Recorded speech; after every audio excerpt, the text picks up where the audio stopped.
All right, we should be good to go. All right. Good afternoon, everybody. We have a really short agenda today, so I think this will be a rather quick meeting. But we will begin with the approval of the minutes from August. I know Julia sent those out, so I'll just give everyone a moment to take a look at those if you haven't already.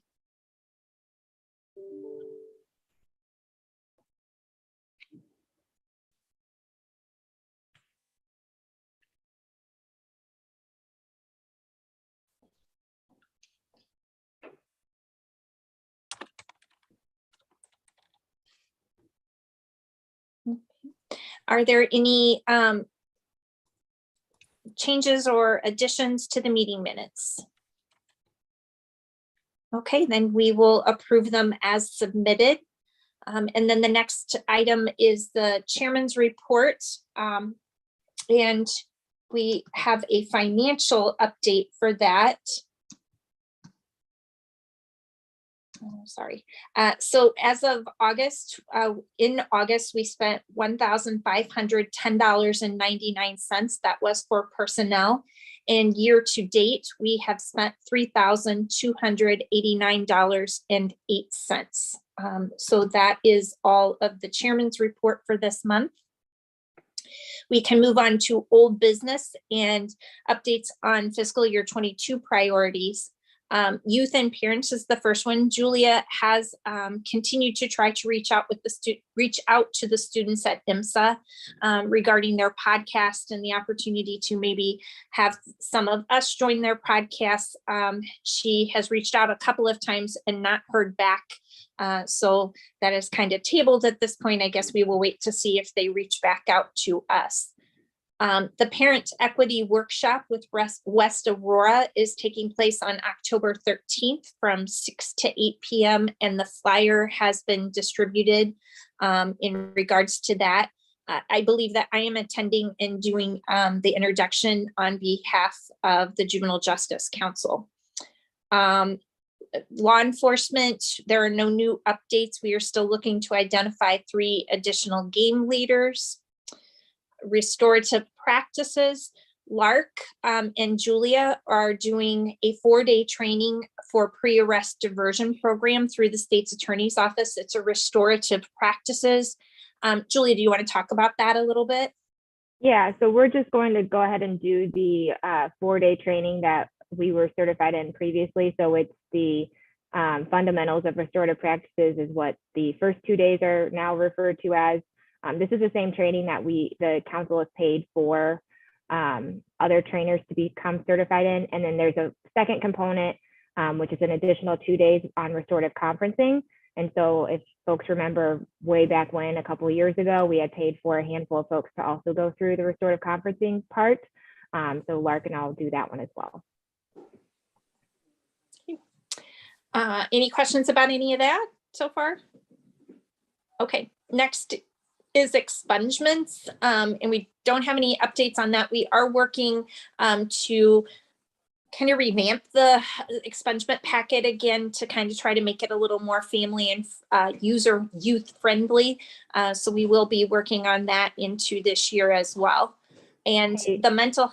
Rochelle, sorry, I forgot to add to the notes for that. I did confirm, I had sent out to the entire council, but there is an expungement clinic for Kane County through Prairie State Legal Services, but there's a handful of other offices that are connected with it as well. Coming up in September, I had shared out the information and I did confirm that juveniles are able to go through that clinic. So I was going to mention that because the flyers that are posted about that don't really make it clear that it would apply to juveniles. Yeah, I don't know if they could get an updated note out, because I read it and I thought I wouldn't think this applies to juveniles. They do have it posted in the courthouse and other places, but yeah, Julia had this question, and the state's attorney had done it was a warrant recall previously in Elgin, at the Elgin courthouse, and juvenile cases did not apply in that instance. So I wasn't sure if the expungements if they were pertaining to juveniles as well. But Julia did reach out to Jamie Mosser, and she indicated that yes, juveniles can come. So yeah, I would agree. I'm not sure from just the reading of the flyer that that you would get that it applies to juveniles, but I know that Julia did send it out to all of our partners on the council. So with the message that it does apply to juveniles. So hopefully they will be sharing that with their clientele, and they will get some juveniles up to the expungement fair.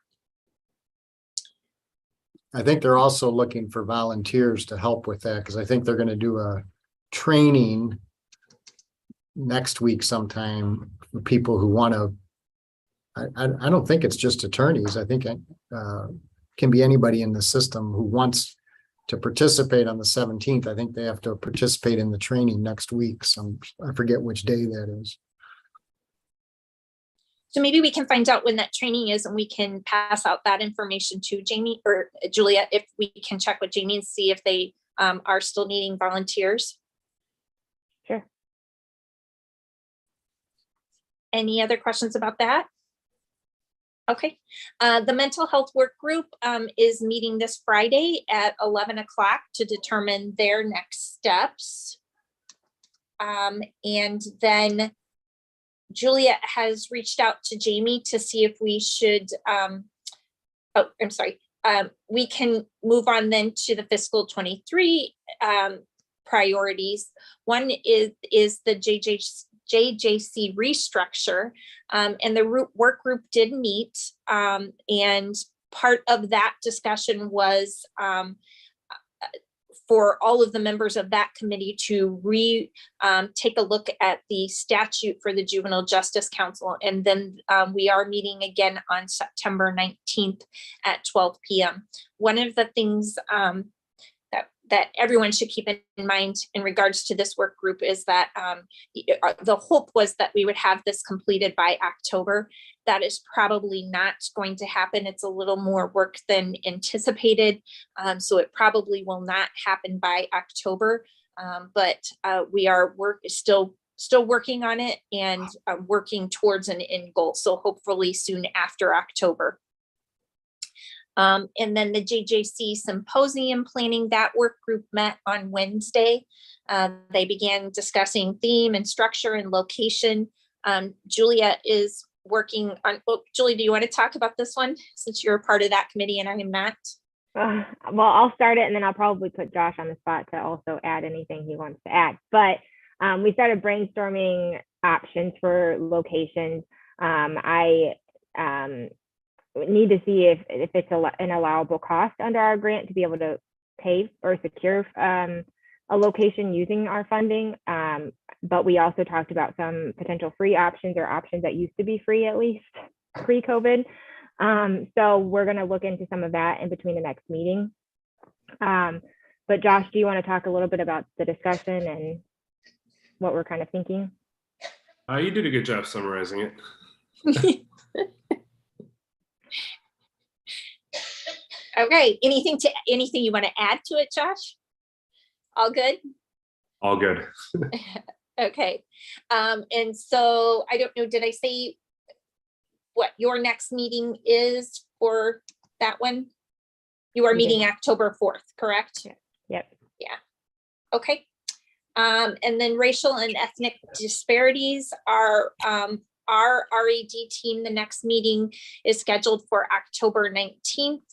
At the last meeting on August 17th, they discussed the 2019 data and determined additional data that would be helpful in determining next steps.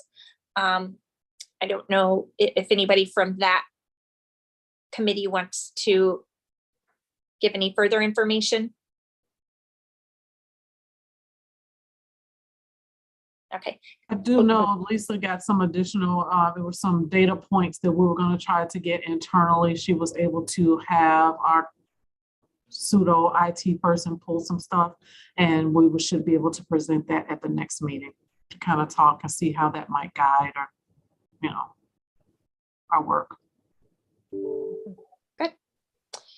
All right, and then the IRJEC statewide committee. Julie, do you want to talk about this one? Yeah, so this is the, as Rochelle said, the statewide committee focused on racial and ethnic disparities. We finalized the plan, and I am assuming that we submitted it to OJJDP because it was due September 1st. I haven't heard otherwise. I just haven't confirmed that it has been submitted, but I'm going to go with no news is good news. But we have a meeting at the end of the month that we are now going to start really digging into. The idea is refining some of the criteria that we would like to use, or setting some criteria that we'd like to use to help narrow down the jurisdictions across the state based upon the disparities that exist at different decision points, or the 5 different decision points to be exact. And so kind of narrowing our focus with those jurisdictions that have some of the higher disparities, so that we're not kind of overextending ourselves, and really just kind of focusing on those ones where it's more concerning. And then from there, we're also going to be determining work groups that are needed to carry out the plan that was submitted at the beginning of this month. And just for clarity, I know this is the statewide red team. Yep.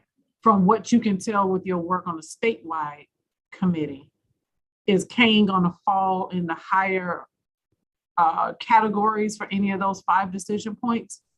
Yeah. So, I think. So we are getting technical assistance from OJJDP, and so he's the person that's been helping us, has been really helpful in, he kind of laid out this table of, sorry, I was admitting judge. He laid out a table of the different decision points and the jurisdictions that had the highest disparity at those decision points. So there's ones that have, the higher, they're in the top 5 for 3 decision points. I believe Kane is in the top 5 for 2 decision points. And so that may be one of the aspects. Another part of the criteria that we're considering is whether or not jurisdictions have councils, because from the committee's perspective, councils are one of the mechanisms that we can use to start tackling this issue and having these discussions. So they feel like those jurisdictions with councils might be already a benefit for them to start working with. We also talked about those jurisdictions that have redeploy sites as well. So long-winded answer to your question. A simple answer is yes, Kane will likely fall in one of those jurisdictions. Any other questions about that? Okay, then the final thing for our racial and ethnic disparities, Julia has reached out to Jamie to see about reconvening our domestic battery workshop or work group. And so hopefully we will, when we had last stopped on this, Jamie was going to reach out and try to get some new legislation started. And I think that's kind of where we had stopped. So hopefully we can get that started back up and have some information in regards to that as well. And then our final point is the CPRD presentation. And Julia has seen a preview of the presentation, and this is just a reminder that this compares data from 2020 and 2021 related to detention. It includes the top 5 offenses and average length of stay. Some of the data related to warrants and domestic battery offenses, as these are the top 2 offenses for admission to detention. So what we wanted to do was set up a time for them to present that data to us as a group. And so we were hoping to be able to pick a date today that we would be able to do that. We can, we had discussed, we can make it a part of a meeting as part of one of our board meetings, but I don't know if we would want some additional time, longer than what we usually have for a board meetings. We would want to set out, and if it's a separate meeting, it would not be live streamed or recorded. So thoughts on that? And given the content and what we're talking about, I think you probably would want to not have it live stream and recorded, because I think if we're going to have a transparent and real conversation about what we're discussing, people will be hesitant to do that potentially in that setting. That's just my input. Well, that is exactly what Julia and I discussed, that we wanted everyone to be able to feel free to discuss the data and for us to have a good conversation about it. So we thought that maybe it would be better to do a separate meeting outside of a board meeting. So we just need to pick a date that would work. Presentation too, for what it's worth. She's hoping to get it done within 30 minutes to go through the data and then have time for question and answer and processing. So I would say we really just need like an hour block of time. Would it work best for everyone? Julia is really good at this, at sending out her email with potential dates, and we could all put in what works for us, and then Julia can pick a date based upon that. I think that's I'm seeing some. idea. Okay, I'm seeing some head shakes, so it's some affirmative head shakes. So how about we do that? And I think that we're trying to do this sooner than later, correct, Julia? Yes. Okay, yeah. And I can tell everybody that kind of interesting. Julia and I just had a conversation before the meeting started. I am attending a meeting the end of this month that is going to be a statewide presentation of the data. So the presentation that we are going to see is specific to Kane County. The end of the month, I will be attending one that is going to be statewide data. So, hopefully maybe I can have some input at our meeting too, based upon the statewide data from the meeting that I attend. And Okay. kind of circling back to the conversation about the statewide IRJEC committee or the racial equity committee from the state. I think this presentation will kind of align with potential requests that we may receive from that committee as well. So it kind of puts us one step ahead. Okay, so that sounds good. Then Julia will send out an email and we will give potential dates that work for us for the presentation. Any other questions on that? Okay. Any other updates that anyone wanted to talk about? Okay, then just a reminder, our next meeting is the quarterly meeting that we are going to do a hybrid meeting. The Regional Office of Education is hosting us. That will be October 7th at 11:30. So you can come in person there, or it will be virtual as well, which Julia will send out the link for that. And then our next Board of Directors meeting will be November 10th, and that will be virtual. Okay, then if I can have a motion to adjourn. I motion. I got here late, but I'll make a motion to adjourn. And a second. Second. All right, then we are adjourned. Thank you, everybody. Thank you. Have a good day. Sorry to be late, Julia. Court ran over. Apologize, Rachel.